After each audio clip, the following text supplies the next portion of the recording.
Friends, to एटिक्स academy में आपका स्वागत है। मैं मयंक शुक्ला जीएस के एक नए सेशन में आपका स्वागत करता हूं और आशा करता हूं कि आप लोगों की पढ़ाई बहुत अच्छी चल रही होगी, क्योंकि हमारे यहाँ ऑफलाइन क्लासेस भी शुरू हो गई हैं और आई थिंक सारे इंस्टीट्यूट में ऑफलाइन क्लासेस शुरू हो गई होंगी, तो आपकी जो पढ़ाई है वो अच्छे से चल रही होगी। आज का हमारा टॉपिक है बाबर और हुमायूं के बाद शेर शाह सूरी। शेर शाह सूरी इसने 1540 से 1545 पर दिल्ली की गद्दी पर राज किया था। ठीक है। शेर शाह के बचपन का नाम फरीद था। इसके बचपन का क्या नाम था भाई? फरीद था। इसके बचपन का नाम, ये क्वेश्चन पूछा जाता है, बचपन का नाम क्या था भाई इसके? फरीद। इसके बचपन का नाम फरीद था। इसका जन्म 1472 में, इसका जन्म 1472 ईस्वी में हुआ था। लेकिन कुछ बुक्स में 1472 लिखता है और कुछ बुक्स में 1486 भी लिखता है। ठीक है, 1472 और 1486 भी, लेकिन 1472 इसका माना जाता है। ठीक है, 1472 में हुआ था। अच्छा, इसका जन्म हुआ कहां पर था? तो होशियारपुर, बैजवाड़ा होशियारपुर, बैजवाड़ा होशियारपुर, बैजवाड़ा होशियारपुर में इसका जन्म हुआ था। हमने कल की वीडियो में आपको बताया था कि हुमायूं का जब कार्यकाल चल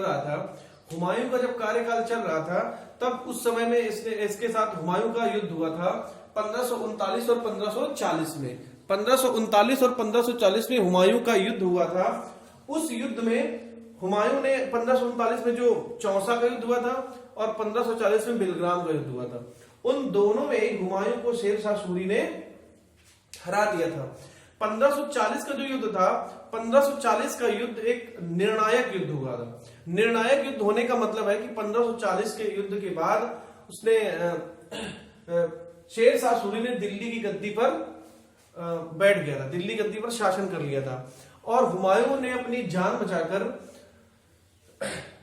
पहली चौसा के युद्ध में तो इसने गंगा नदी में कूद कर जान बचा ली थी, लेकिन उसके बाद ये सिंध चला गया था और वहां पे बाबा की शरण ले ली थी।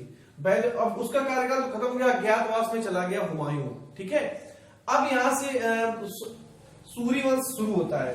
ठीक है, शेर शाह सूरी दिल्ली गद्दी पर बैठा, बचपन का नाम फरीद था और इसका जो बचपन था वो बहुत कष्ट में बीता था। ये भी याद रखना, बहुत कष्ट में इसका बचपन था। ये कोई राजा रजवाड़ा खानदान से नहीं था। इसके पिता हसन जौनपुर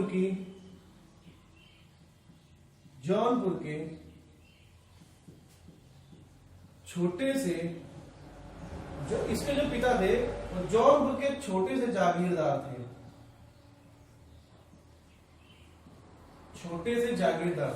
जो इसके पिता थे हसन, वो जौनपुर के छोटे से जागीरदार थे।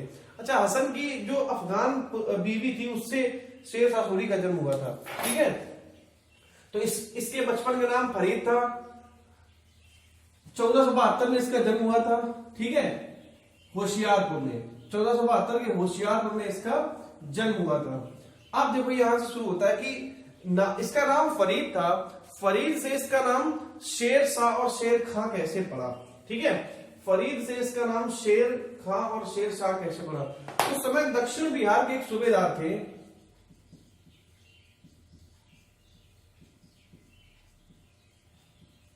दक्षिण बिहार के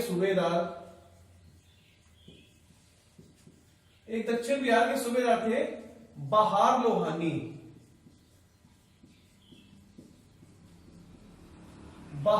एक सूबेदार थे, है ना। बहार लोहानी सूबेदार ने शेर मारने के पश्चात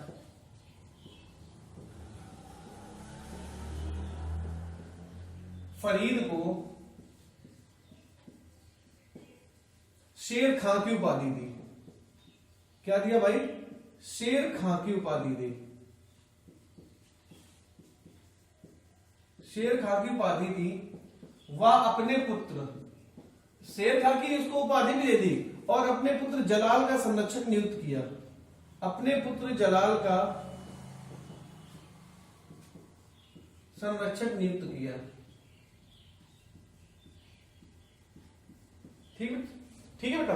तो दक्षिण बिहार के सूबेदार थे बहार लोहानी। बहार लोहानी ने इस फरीद को एक शेर मारने के लिए, एक शेर को फरीद ने मार, भाई इतना शक्तिशाली था ये, ठीक है, इसने शेर को मार डाला था, शेर को हरा दिया था, ठीक है। और उसी शेर को हराने के बाद इसको शेर खां की उपाधि किसने दी थी भाई? बहार खान लोहानी। याद रखना, ये भी क्वेश्चन आता है। और अपने पुत्र जलाल का संरक्षक नियुक्त किया।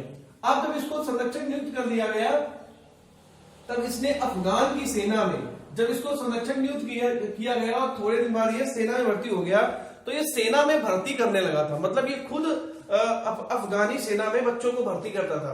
तो जब इसने भर्ती करना शुरू किया, तो इसने बहुत ही अच्छे, मतलब जो हर काम में जो आगे थे, है ना, जैसे अपने यहाँ आर्मी की भर्ती होती है, तो आर्मी भर्ती में लाखों बच्चे जाते हैं, लेकिन पास जो होते हैं वो कुछ सैकड़ा ही पास होते हैं बच्चे, है ना। तो ऐसे ही इसने किया था कि जो अफगानों की भर्ती प्रक्रिया थी, शेर शाह सूरी के समय में बहुत इसने टफ भर्ती प्रक्रिया लगाई थी। और उसमें जो बच्चे आते थे, उसमें जो सैनिक आते थे, वो बहुत ही मतलब इंटेलिजेंट और शरीर से बहुत अच्छे होते थे, ठीक है। तो इसने शेर खां इस तरह से ये बहार लोहानी के जो उसमें सेना में या सूबेदार के संरक्षण में आ गया, ठीक है। 1529 में क्या किया, एक अफगान था महमूद लोदी। अब देखो, जैसे जैसे ही फरीद खां सेना में आया, तो फरीद खां का कद बढ़ने लगा, ठीक है। फरीद खां का जो कद था वो बढ़ने लगा। कद बढ़ने के साथ साथ समय बीता और उसने भाई हर आदमी ऊपर को सोचता है, तो पहले सैनिक था, फिर सेनापति बना। सेनापति बनने में उसने क्या किया, महमूद लोदी 1529 में जो घाघरा का युद्ध हुआ था, 1529 में जो घाघरा का युद्ध हुआ था, 1529 में जो घाघरा का युद्ध हुआ था, उसमें वो युद्ध महमूद लोदी वर्सेस बाबर के बीच हुआ था। महमूद लोदी वर्सेस बाबर के बीच हुआ। तो इसमें क्या था, महमूद लोदी चूंकि एक अफगान था, हम लोग पढ़ते हैं अफगान वर्सेस बाबर, अफगान वर्सेस बाबर, ठीक है। तो क्या हुआ, जो अफगान था वो महमूद लोदी था, और महमूद लोदी की सेना में कौन था, शेर शाह सूरी। महमूद लोदी की सेना में शेर शाह सूरी था। तो जब ये महमूद लोदी के अंडर में जब ये काम कर रहा था, तब इसने मन से काम नहीं किया था, ठीक है। तो उस युद्ध में इसे हारना पड़ा, इसे हारना पड़ा, ठीक है, ये हार गया। अब देखना, ये हालांकि ये इसने युद्ध अपने मन से नहीं लड़ा था, वो बस खाना पूर्ति कर रहा था। क्यों, अभी उसका रीजन आपको बताएंगे। 1529 में घाघरा का युद्ध होता है, तो महमूद लोदी और बाबर के बीच जो युद्ध हुआ, तो उसमें महमूद लोदी अफगान था, तो अफगानों की तरफ से शेर शाह सूरी आता है, ठीक है। उसके बाद एक युद्ध और हुआ है, एक युद्ध था 1529 में। हाँ चल देखना, 1529 के घाघरा में भाई साहब हार गए, ठीक है। और उसके बाद 1529 में खुद शेर खां ने बंगाली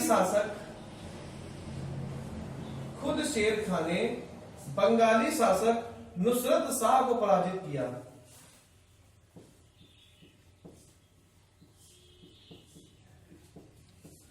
नुसरत शाह को पराजित किया।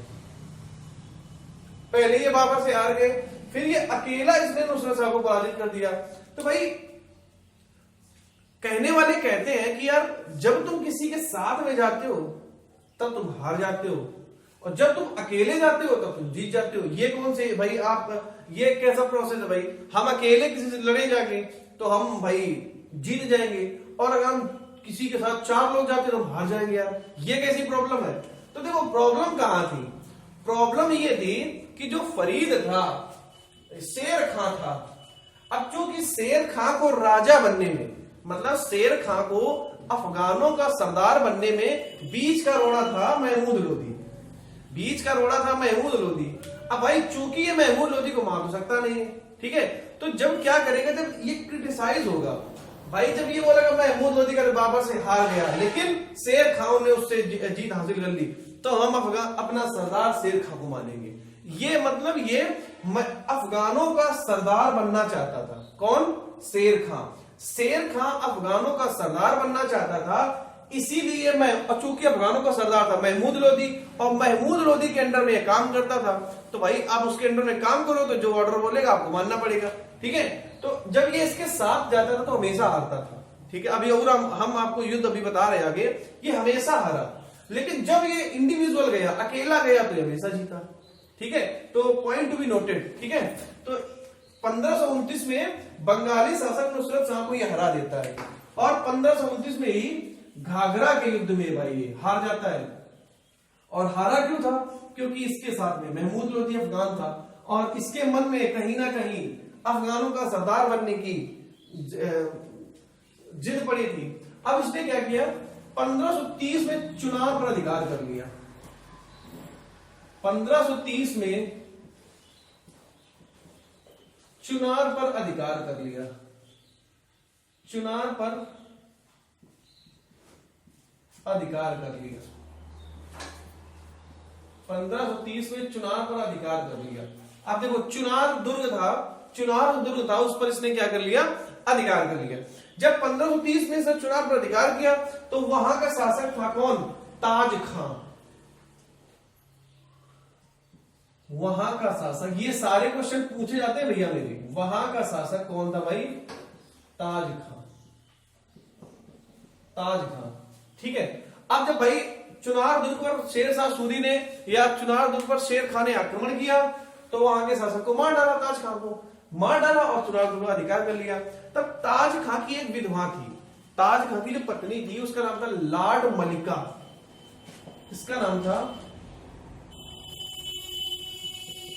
ताज खां की विधवा लाड मलिका। लाड मलिका से शादी की। ताज खां की विधवा लाड मलिका से शादी की, ठीक है, शादी की। अब इसने क्या किया, 1532, देखो 1529 में घाघरा में हारा था ये, ध्यान देना। क्यों हारा? महमूद लोदी के साथ था, हार गया। 1529 में ही बंगाल गया, जीत गया। 1530 में अकेले चुनार दुर्ग पर गया, जीत गया। 1532 में दो हरिया का युद्ध हुआ। दो हरिया का युद्ध हुआ। दो हरिया का युद्ध हुआ। किससे हुआ था भाई? दो हरिया का युद्ध हुआ। किससे हुआ? महमूद लोदी वर्सेस हुमायूं। महमूद लोदी और हुमायूं के बीच हुआ। अब देखो दो हरिया का युद्ध, महमूद लोदी वर्सेस हुमायूं के बीच हुआ। अब देखना इस युद्ध में भी महमूद लोदी के साथ कौन था? शेर खां। और वो भी युद्ध महमूद लोदी हार गया, ठीक है। महमूद लोदी हुमायूं के बीच हुआ, महमूद लोदी हार गया। यहां के बाद रिजल्ट ये निकल आया था कि भैया आप जब अकेले लड़ते हो तो क्यों जीतते हो, और जब महमूद लोदी के साथ लड़ते हो तो क्यों नहीं जीतते हो, ठीक है। तो जब इससे ऐसे प्रश्न पूछे गए तो भाई अब क्या बोले वो सरदार है, वो सरदार है भाई, वो अपने रणनीति से युद्ध करते हैं। हमको महमूद लोदी की रणनीति के हिसाब से चलना पड़ता है, और जब मैं अकेले युद्ध करता हूं तो मैं अपनी रणनीति से चलता हूं, ठीक है। तो इस तरह से महमूद लोदी की रणनीति पर भी सवाल उठने लगे, ठीक है। अब देखना इसका जो घुमाव है वो घुमाव सरदार बनने में जा रहा है, ठीक है, क्योंकि जैसे ही अफगानों का सरदार बनेगा, और इसका मेन मकसद क्या था? मेन मकसद इसका था दिल्ली को लेना। 1530 में जब चुनार दुर्ग पर अधिकार किया है, हालांकि 1532 में हमने हुमायूं पर आया था। 1532 में हुमायूं ने शेर शाह सूरी से चुनार दुर्ग ले लिया था, ठीक है। 1532 में ही दो हरिया का युद्ध हुआ, और इसी युद्ध के बाद महमूद लोदी ये सब 1532 में चुनार दुर्ग से उसने ले लिया था हुमायूं ने। अब देखो इसके बाद महमूद लोदी हार गया। जब महमूद लोदी हारा तो अफगान में अफगानियों में बहुत सारे प्रश्न सवाल जवाब उठने लगे कि भाई महमूद लोधी सही नहीं है, इसकी रणनीति सही नहीं है। क्योंकि अब चूंकि देखो शेर खां जो था, शेर खां के मन में सुल्तान या सरदार बनने की लालसा थी, ठीक है, सुल्तान या सरदार बनने की लालसा थी। उसके बाद क्या होता है 1534 में क्या होता है, सूरजगढ़ का युद्ध हुआ।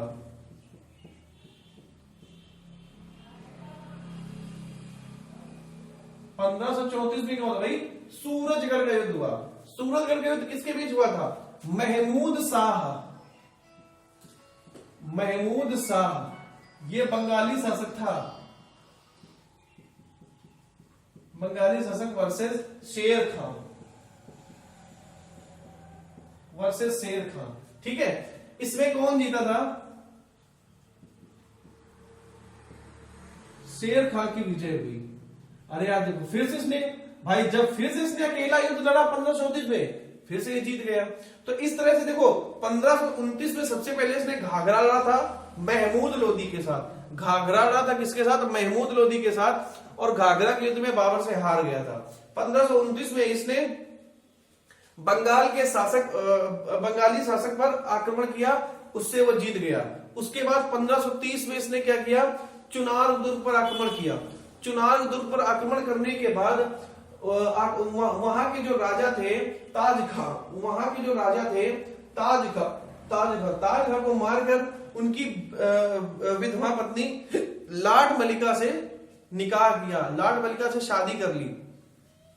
लाड मलिका से शादी करने के बाद ये 1534 आता, उसके बाद 1532 में नहीं सॉरी 1532 के बाद 32 में होता है दोहरिया का युद्ध लड़ा गया, महमूद लोदी वर्सेस हुमायूं, और महमूद लोदी की तरफ से शेरशाह सूरी था, मतलब शेर खां था। उस युद्ध में भी वो महमूद लोदी हार गया। उसके बाद फिर से इसने इंडिविजुअल युद्ध लड़ा 1534 में, किससे, सूरजगढ़ का युद्ध हुआ। किससे हुआ था भाई, महमूद शाह से, जो एक बंगाली शासक था। उस युद्ध में भी शेर खां ने महमूद शाह को हरा दिया। उसके बाद आता है 1539। अब भैया 1539 में होता है अब चौसा। अब देखो इसके बाद और उसके बाद हुमायूं और शेर खां दोनों आपस में युद्ध कर रहे, मतलब वो अपने शत्रु से युद्ध कर रहे थे, ये अपने शत्रु से युद्ध कर रहे, और दोनों एक दूसरे को ये दिखा रहे थे कि अगर तुम हमारे चक्कर में फंस गए तो हम तुमको लपेट देंगे, ठीक है। तो भाई एक बार शेर खां फंस ही चुका था, कहां, 1532 में चुनार दुर्ग पे, तो हुमायूं ने उसको लपेट दिया था, हुमायूं ने उसको हरा दिया था। शेर खां दूसरी फिराक में था कि दूसरा मौका मिले और हम हुमायूं पे चौका लगा दे। मिल गया 1539 में। 1539 में जगह थी कौन सी, जगह थी चौसा। कहां, बक्सर के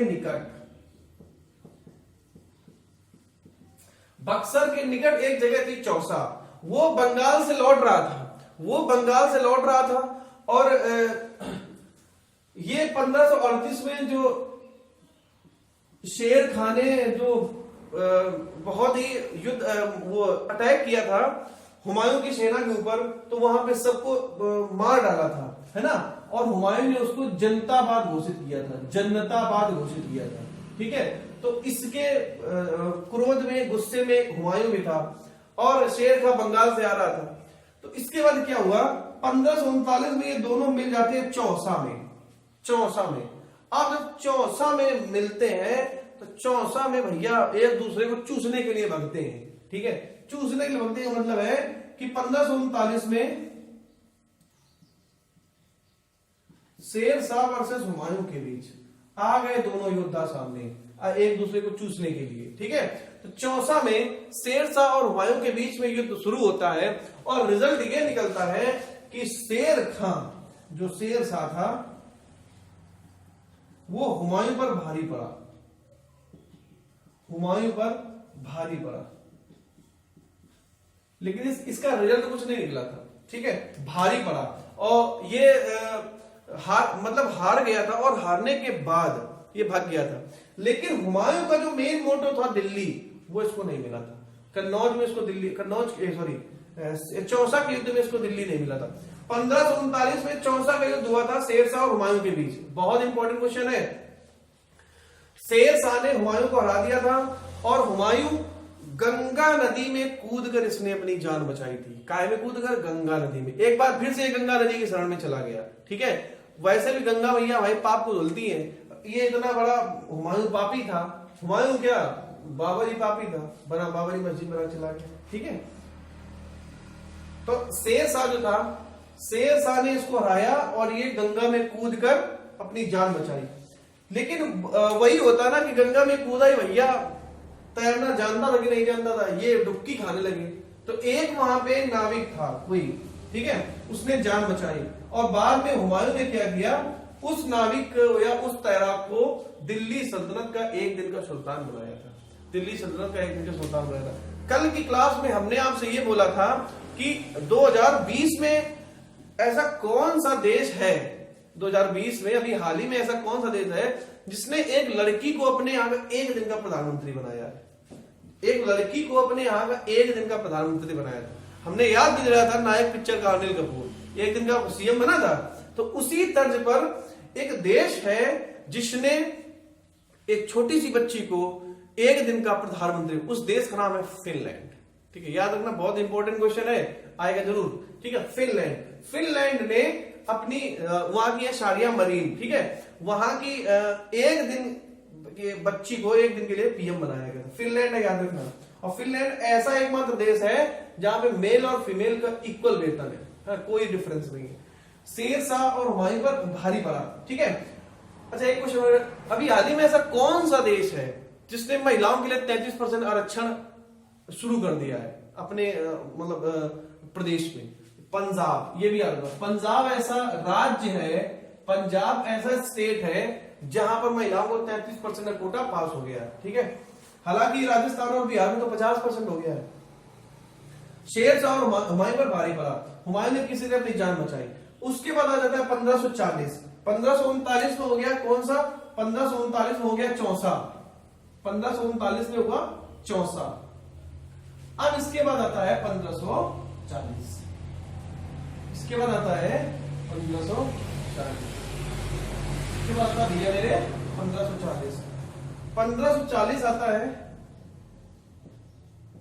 1540 पे क्या हुआ है? कन्नौज का युद्ध। ये दोनों सेनाएं एक बार फिर से कन्नौज में एक बिलग्राम करता है।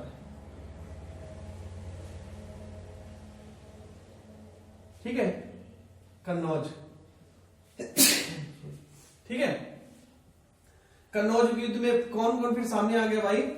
हुमायूं, हुमायूं और शेर खां, ये दोनों फिर से साथ में आ जाते हैं। इस युद्ध में क्या होता है? शेर खां हुमायूं को पूरी तरह हरा देता है। शेर खां ने हुमायूं को बुरी तरह हराया। हुमायूं को बुरी तरह हराया। शेर खां ने हुमायूं को बुरी तरह हराया। बुरी तरह हराने के बाद इसने क्या किया?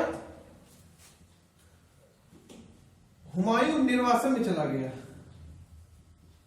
हुमायूं अज्ञातवास में चला गया।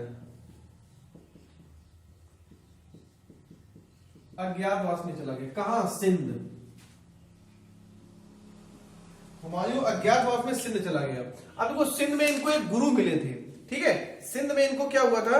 एक गुरु मिले थे हुमायूं को। उन गुरु का नाम था मीर अली। मीर अली, मीर अली। ठीक है, मीर अली के पास गए थे। गुरु थे इनके मीर अली। मीर अली के पास देखो, अभी हुमायूं मीर अली के पास गए। मीर अली की एक और उनके साथ रहने लगे। उनके साथ रहने लगे। ठीक है, और उनके साथ रहते रहते उनकी पत्नी हमीदा बानो से उन्होंने शादी कर ली। हमीदा बानो से शादी कर ली और 1541 में अकबर का जन्म होता है। किसका जन्म होता है? अकबर का। अब देखो, अकबर का जन्म हुआ, हुमायूं दिल्ली की गद्दी से उतार दिया गया, मुगलों का यहां से एक तरह से अस्थायी रूप से खात्मा हो गया और दिल्ली पर पुनः अफगानों का राज हो गया। पुनः अफगानों का राज हो गया। 1540 में 1540 में शेर खां शेर शाह सूरी के नाम से दिल्ली गद्दी पर बैठा। ठीक है, शेर खां शेर शाह सूरी के नाम से दिल्ली के नाम से गद्दी पर बैठा। ठीक है, इसने सूरवंश की स्थापना की। इसने सूरवंश या द्वितीय अफगान वंश की स्थापना की।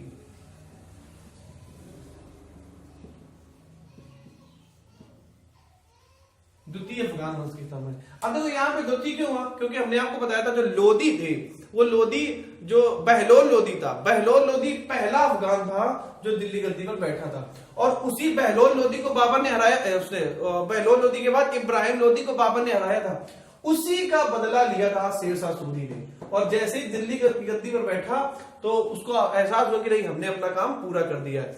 बाबर ने इब्राहिम लोधी को हराकर अफगानों का खात्मा किया था। शेर शाह सूरी ने हुमायूं को भगाकर दोबारा से दिल्ली की गद्दी पर अफगानों का राज चलाया। ठीक है, सूरवंश की स्थापना की द्वितीय, और इसको द्वितीय अफगान वंश बोला गया। ठीक है, द्वितीय अफगान वंश बोला गया। फिर इसने क्या किया, इसने फिर दिल्ली पर बैठने के बाद इसने पूरे भारत पर आक्रमण करने को सोचा, मतलब पूरे भारत पर अधिकार करने को सोचा।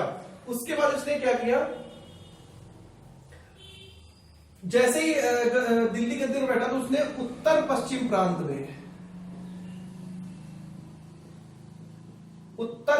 प्रांत में मुगलों को रोकने के लिए गखरों पर आक्रमण किया। जो गखर थे भैया, जो गखर थे, ये गखर जो थे ये मुगल प्रेमी थे और उत्तर पश्चिम प्रांत से मुगलों को विदेश से अंदर लाते थे और भारत में इनको बसाते थे। तो उत्तर पश्चिम प्रांत में जैसे शेर शाह सूरी बैठा तो उत्तर पश्चिम प्रांत में उसने गखरों को खत्म करना शुरू किया। अब चूंकि गखर इनका विरोध करते थे, मुगल प्रेमी थे और ये मुगल को हटाकर बैठा था, तो गखर ने इसका विरोध किया। हालांकि उत्तर पश्चिम प्रांत में गखरों को समाप्त करने को आक्रमण किया, लेकिन ये पूरी तरह समाप्त नहीं हुए। ठीक है, पूरी तरह समाप्त नहीं हुए, पूरी तरह नहीं हटे और विरोध करते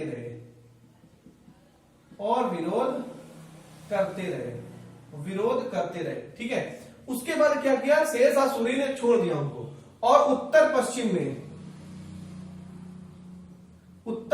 में गखरों के लिए, और चूंकि मुगल जो मुसलमान थे विदेश से ना आ जाए, उत्तर पश्चिम में इसने रोहतासगढ़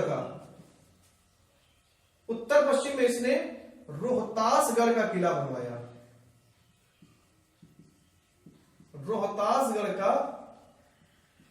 बनवाया।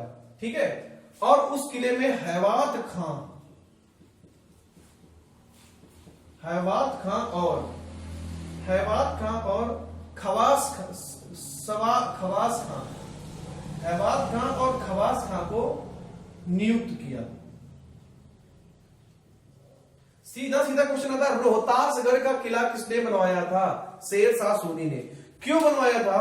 गखरों को रोकने और मुगलों की एंट्री बंद करने के लिए।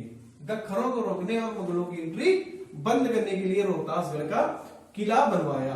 अब इसके बाद देखो, इसका विजय अभियान शुरू होता है। 1542 में इसने क्या किया? मालवा जीता। 1542 में मालवा जीता। ठीक है, 1543 में रायसेन जीता। 1543 में इसने रायसेन जीता। 42 में मालवा, 43 में रायसेन जीता और रायसेन जीता तथा वहां के राजा पूरनमल को विश्वासघात से हराया। देखो ये वाली जो घटना थी, ये भी क्वेश्चन इंपॉर्टेंट यहां से ये हो जाता है कि जो रायसेन था ये इसके जीवन में एक कलंक था। रायसेन विजय इसके जीवन में एक कलंक थी। क्यों?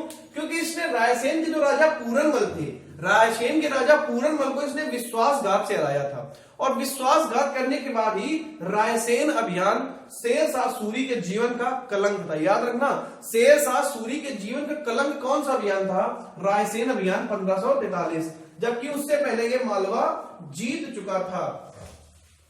इसके बाद आता है, इसके बाद 1544 आता है।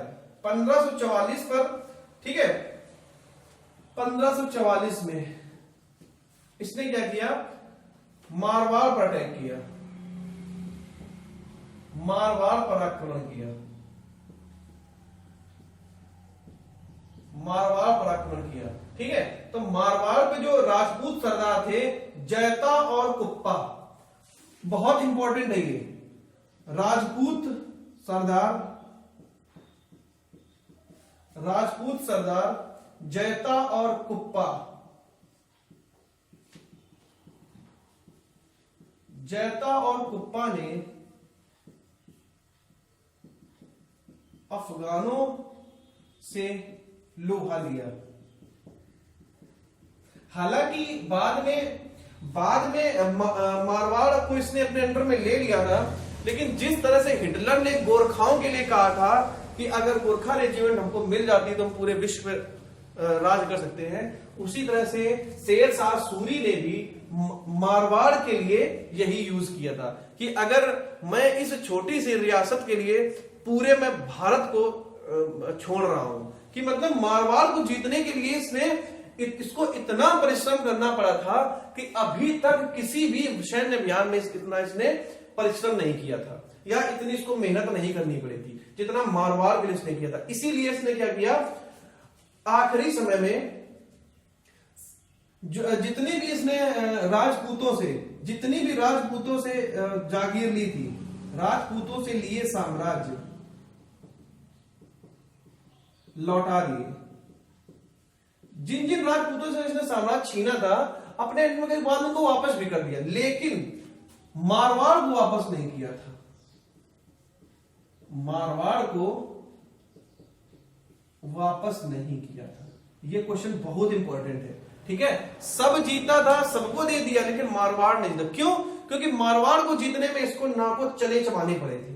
मारवाड़ की युद्ध के दौरान इसको ऐसा लगा था कि मैं हार जाऊंगा।